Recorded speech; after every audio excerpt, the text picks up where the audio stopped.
Good morning. आज हम कुछ चर्चा करेंगे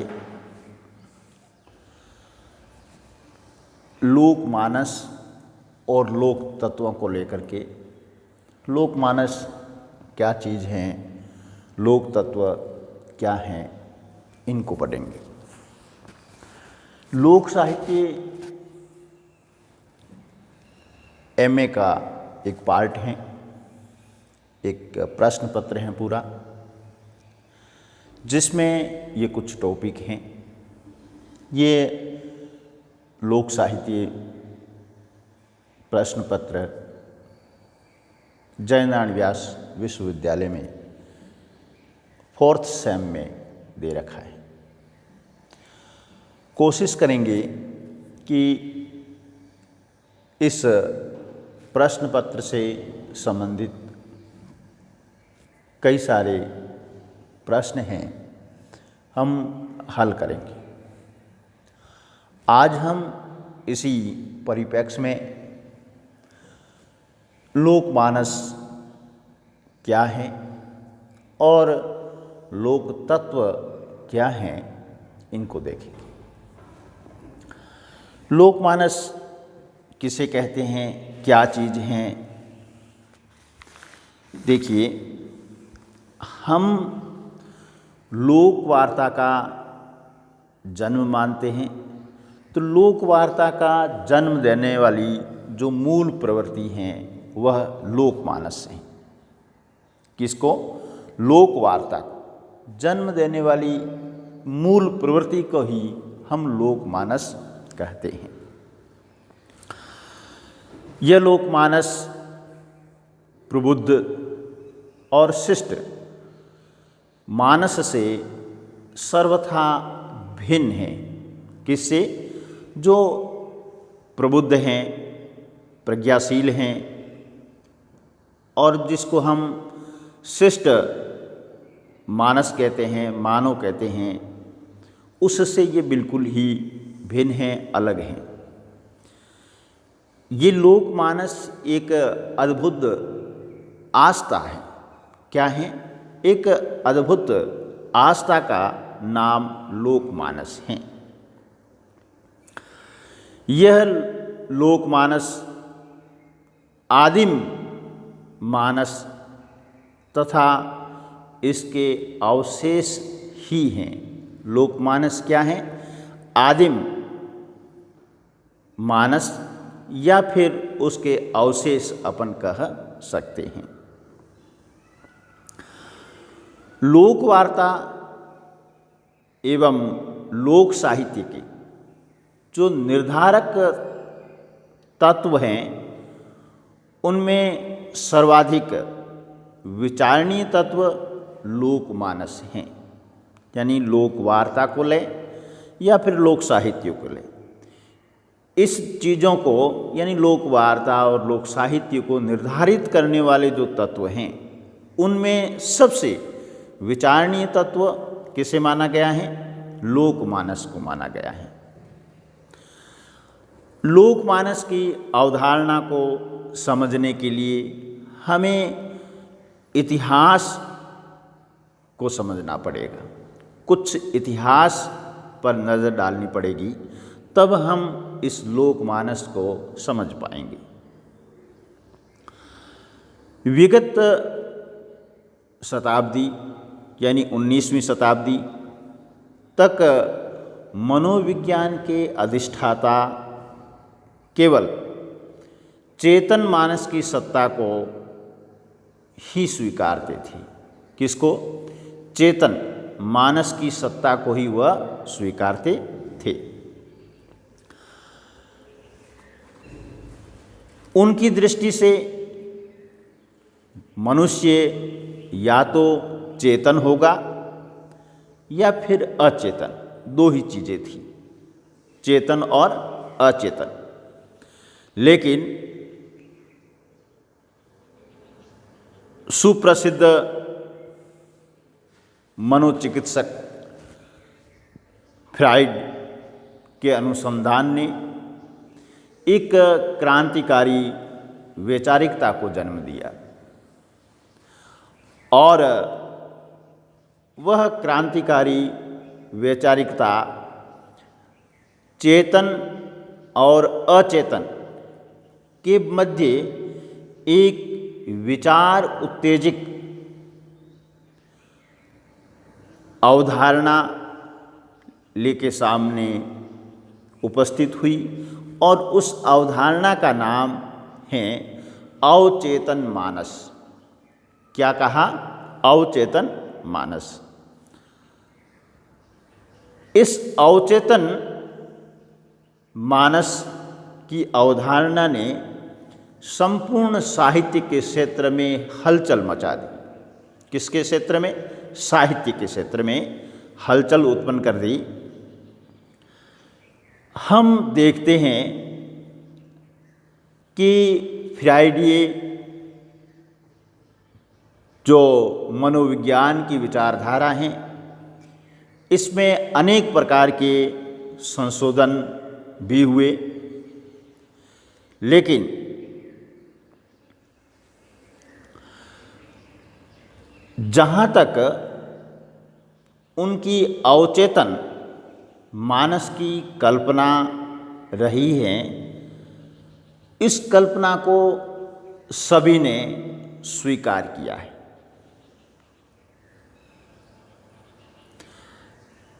कहने का तात्पर्य यह है कि अवचेतन मानस की सत्ता को किसी ने भी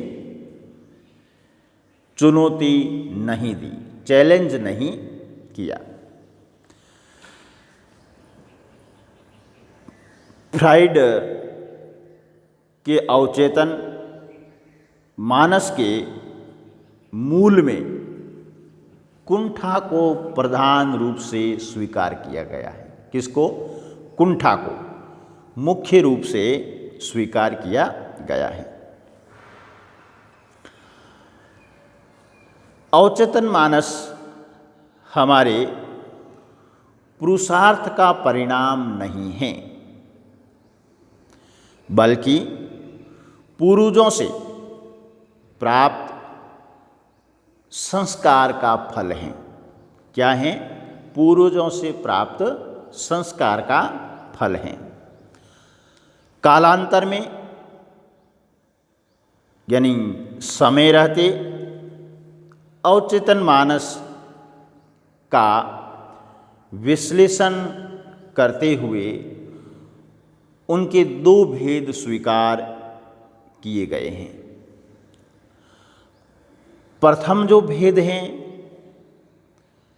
वह है सहज अवचेतन और दूसरा भेद है उपार्जित अवचेतन। प्रथम भेद में जिसको हम कहते हैं सहज अवचेतन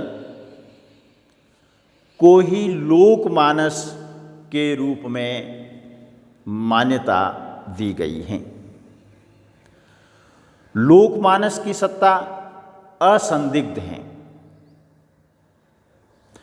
कोई भी लोकमानस की सत्ता को संदिग्ध नहीं कह सकता है। वह क्या है? असंदिग्ध हैं। आज का शिक्षित, प्रबुद्ध और तार्किक मनोविज्ञान हो या साधारण जन, आदिम बातों में ही उनकी रुचि होती है। घोर बुद्धिवादी भी अद्भुत, अलौकिक तथा असंभव प्रतीत होने वाली मानवीय तथा मानवेतर कथाओं में आकर्षण का अनुभव करता है। देखिए, कहने का तात्पर्य है कि इस लोकमानस में जो कथाएं हैं, चाहे वह मानवीय हो चाहे मानवेतर हो, उसमें शिक्षित और अशिक्षित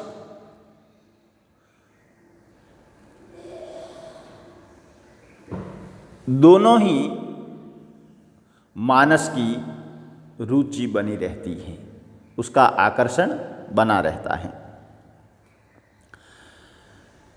यह वैज्ञानिक व्याख्या से परे सिद्ध होने वाली घटना अथवा विश्वासों पर यदा कदा विश्वास करता है। कौन? जो शिक्षित हैं, जो बुद्धिमान हैं।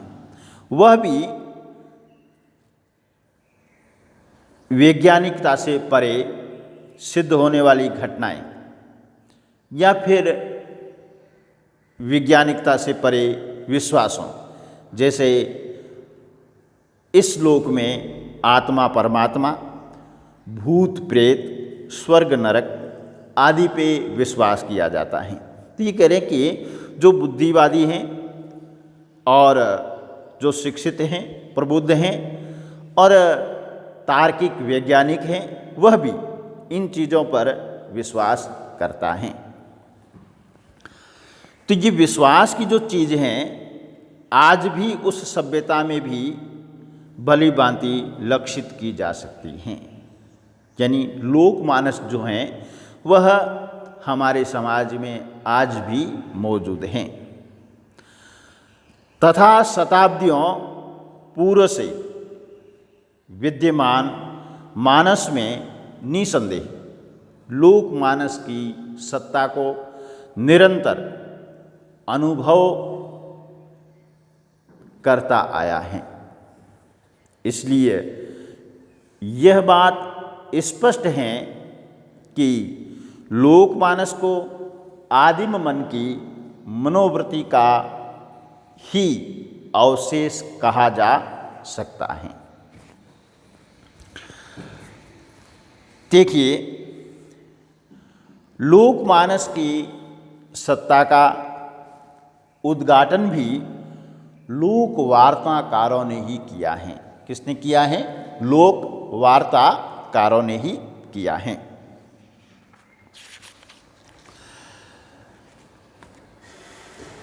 लोक वार्ताकार हुए हैं मेरेट। क्या नाम है? मेरेट।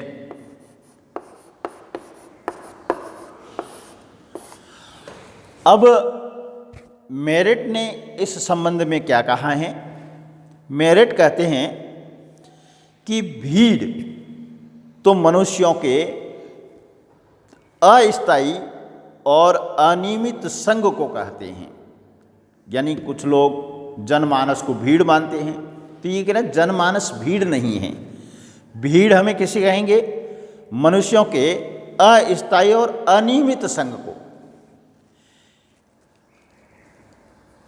ऐसी दशा में कुछ विशिष्ट प्रकार के कार्य और उस भीड़ के आवेशों को प्रदर्शित किया जाता है।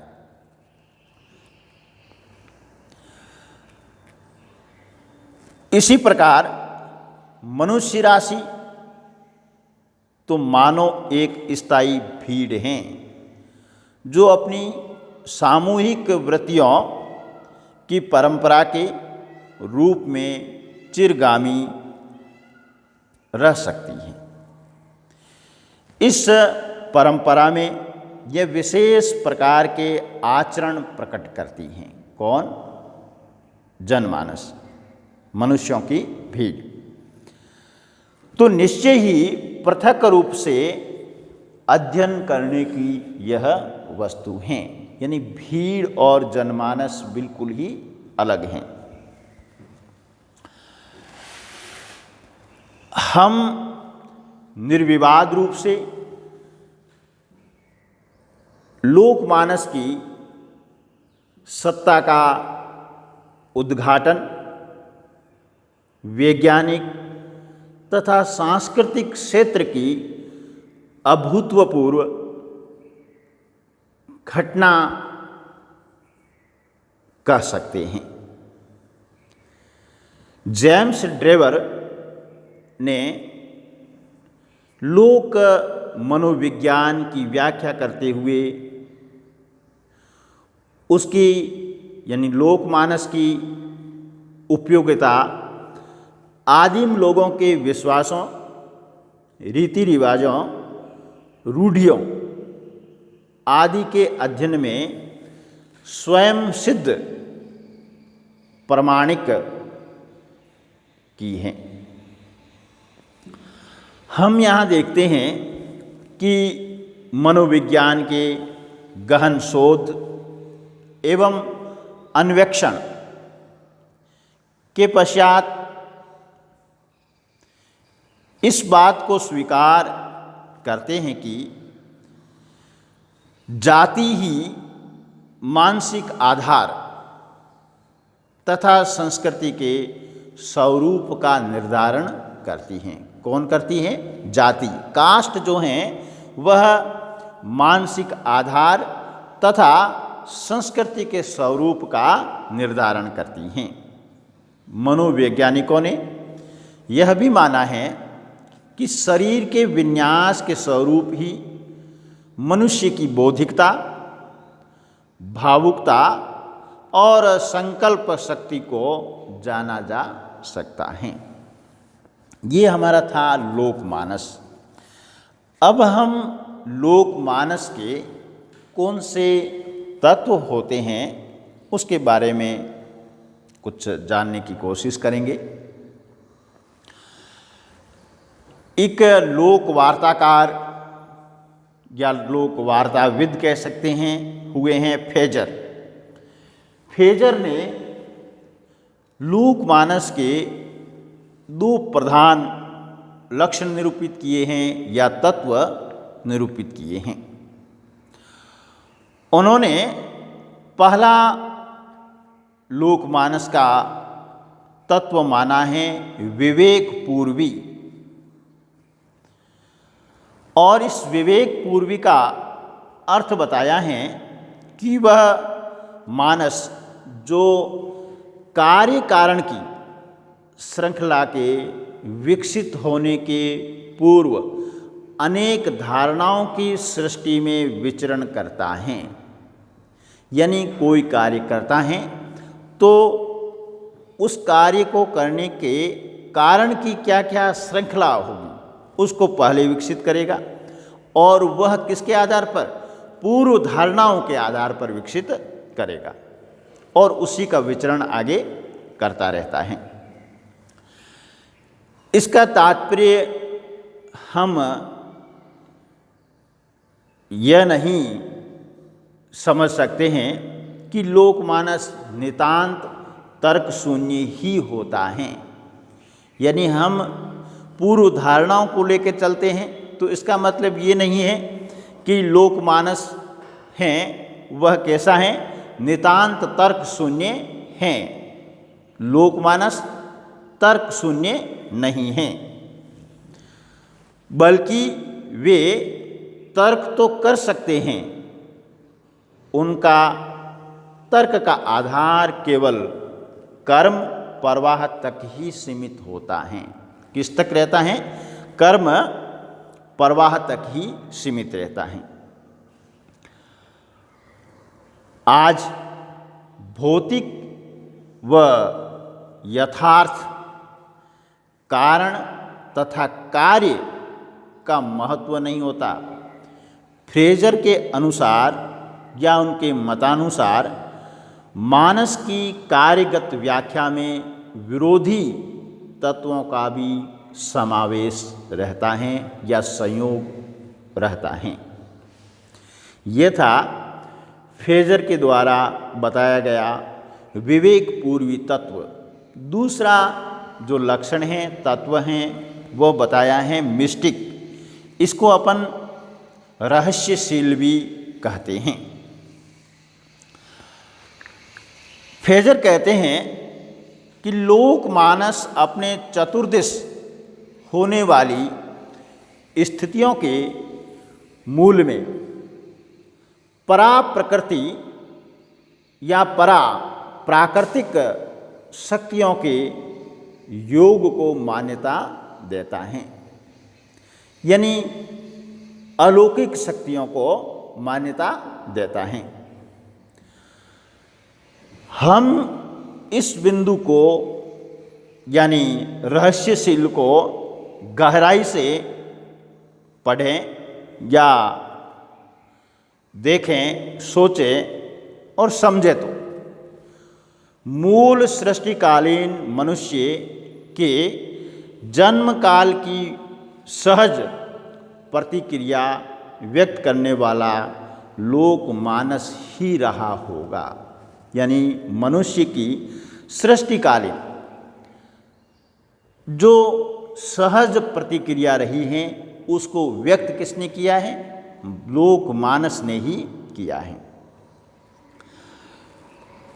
मनोविज्ञान फ्राइड के सिद्धांत के अनुसार यह तो हम स्वीकार कर लेते हैं कि सदैवजात बालक के मन में भी आधारभूत दो भाव हमेशा विद्यमान रहते हैं। छोटा बालक है, सदैव बालक है, सदैव हृदय है उसका, और उसके मन में भी दो प्रकार के भाव रहते हैं।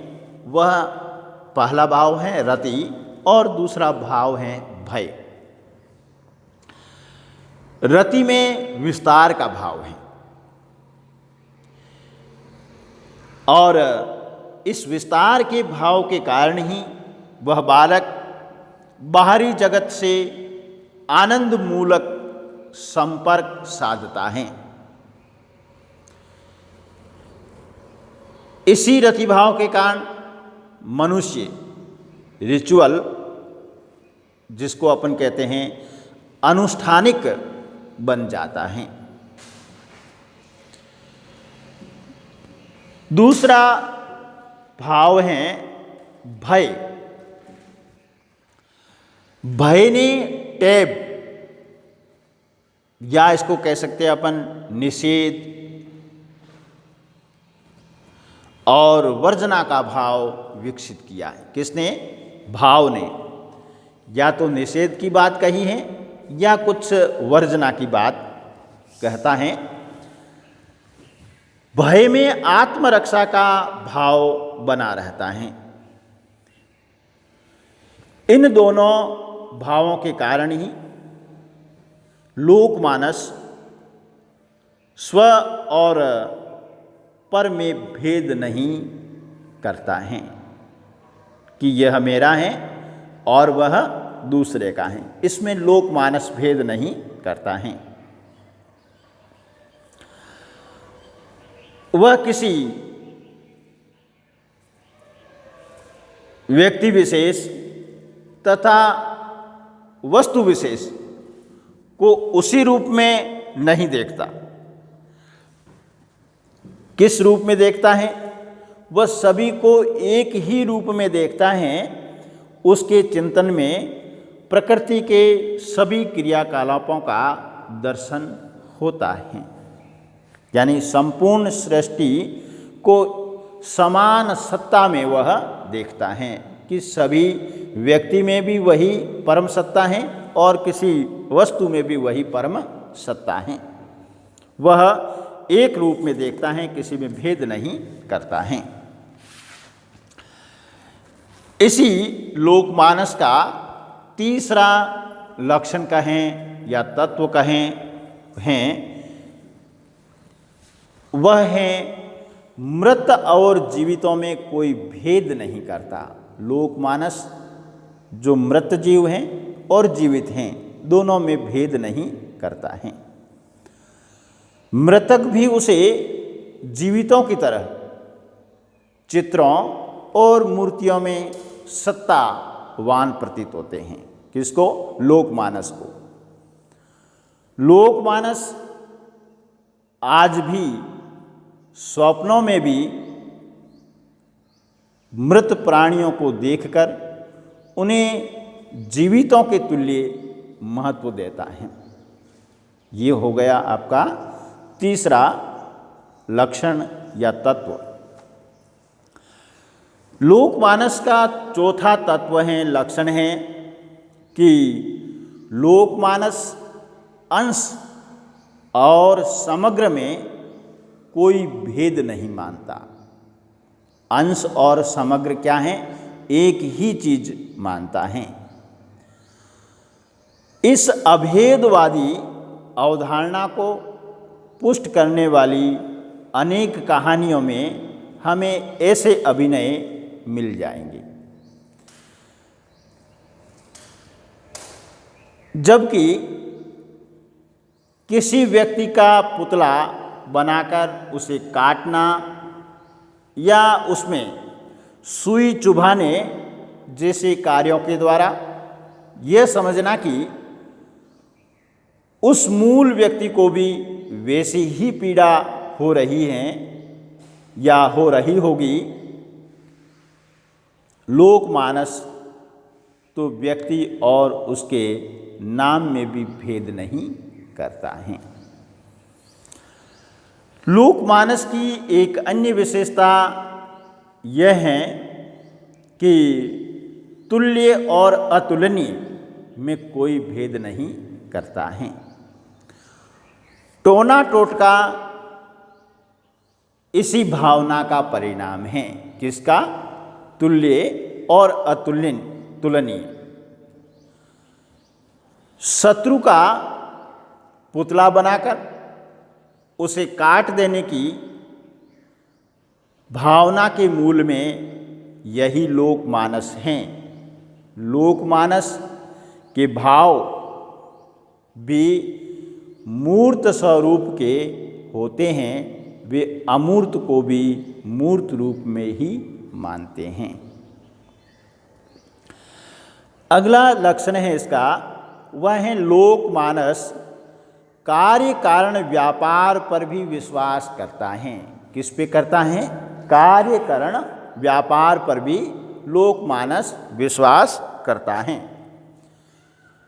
यह तो मान्यता ही है कि प्रत्येक कार्य की पृष्ठभूमि में कोई कारण तो अवश्य होता है। कोई कार्य कारण के अभाव में नहीं हो सकता है।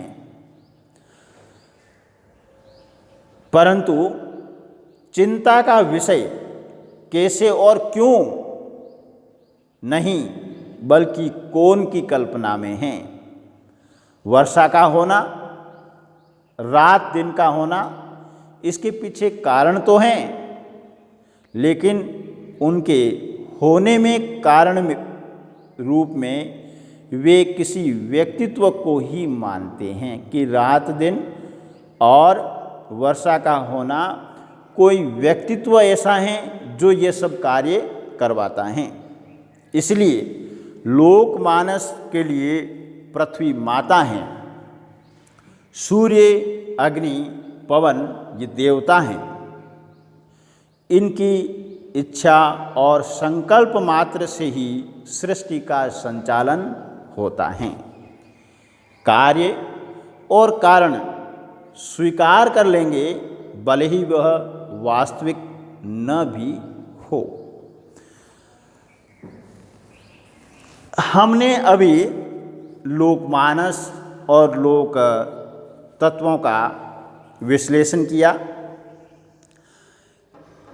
हम इस विश्लेषण में देखते हैं कि आदिम मानव समस्त सृष्टि से अपने व्यक्तित्व को नहीं रख सकता है। वह मन और कर्म तथा भाव सृष्टि के समस्त व्यापारों का अंग होता है। किसका अंग होता है? मन में क्या भाव चल रहे हैं, कर्म कैसा है और भाव सृष्टि उसकी कैसी है, इसी व्यापारों का वह अंग होता है। अतः तुल्य मूर्त विधान की मान्यता के साथ वह अपने लिए उपयोगी और अनुपयोगी तत्वों को अपने द्वारा प्रस्तुत करता है। इस प्रस्तुत को अनुष्ठान कहा गया है। इसके द्वारा यह प्रकृति के विविध तत्वों से संघर्ष व्यापार में सहयोग देता था। प्रकृति में वह सहयोग भाव से चलता है। प्रत्येक के व्यापार में वह अपने लिए किसी प्रकार का अर्थ भी ग्रहण करता है। शकुनों की उद्भावना भी इसी स्थिति का परिणाम है।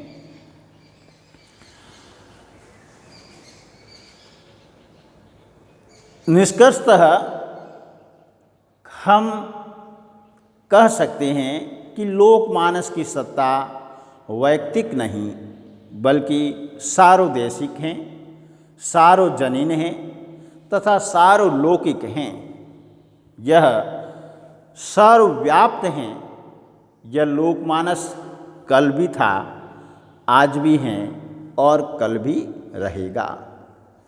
तो ये कुछ विश्लेषण मेरा लोकमानस और लोक तत्वों को लेके रहा है। आपको यह मेरा विश्लेषण कैसा लगा? आप मेरे इस YouTube चैनल को सब्सक्राइब कीजिए और लाइक कीजिए, शेयर कीजिए। धन्यवाद।